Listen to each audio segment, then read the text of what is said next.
Il y a fort longtemps, alors que le monde était encore à ses premiers matins, Adam et Ève eurent 2 fils. L'aîné s'appelait Caïn et le second Abel.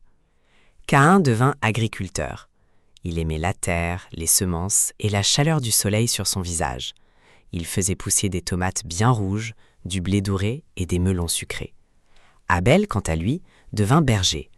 Il aimait la laine douce de ses brebis et le tintement de leurs clochettes dans les collines. Un jour, les 2 frères voulurent dire merci à Dieu. Caïn rassembla certains de ses meilleurs fruits et légumes. Il en fit un bel étalage de cadeaux rouges et jaunes étincelants. Abel choisit le tout premier agneau de son troupeau, le plus vigoureux de tous, sans aucune tache, sans blessure, parfait et soyeux. Dieu regarda le présent d'Abel et s'en réjouit. Abel avait donné ce qu'il avait de mieux, avec un cœur aimant. Mais Dieu regarda le présent de Caïn et ne fut pas satisfait. Ce n'était pas parce que les légumes étaient petits, mais parce que le cœur de Caïn était fier et froid. Il se contentait de faire un geste par simple habitude. Caïn vit le visage de Dieu, ses yeux s'embrasèrent de colère et il serra les poings. Il était furieux, furieux contre Abel, furieux contre Dieu. Son visage s'assombrit comme un nuage de rage. Alors Dieu s'adressa à Caïn d'une voix calme et triste. « Pourquoi es-tu si en colère ? Si tu agis bien et que tu aimes de tout ton cœur, je te sourirai à toi aussi.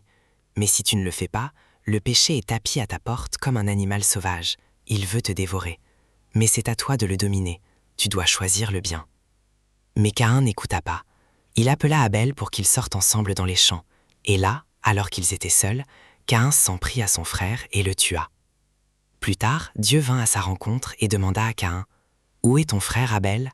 Caïn mentit. « Je ne sais pas, répondit-il. Suis-je censé être le gardien de mon frère ?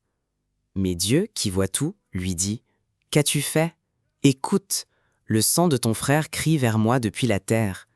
Désormais, tu seras errant et fugitif sur le monde. » Le visage de Caïn devint livide. « Mon châtiment est trop lourd à porter, » s'écria-t-il. Pourtant, malgré sa tristesse, Dieu ne permit à personne de tuer Caïn. Il mit un signe sur lui pour le protéger. Puis Caïn s'éloigna de la présence de Dieu pour vivre dans une terre de solitude.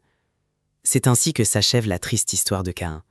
Il avait le choix, écouter Dieu et maîtriser sa colère, ou laisser sa colère le gouverner. Dieu nous donne toujours le choix, et le meilleur choix reste toujours celui de l'amour.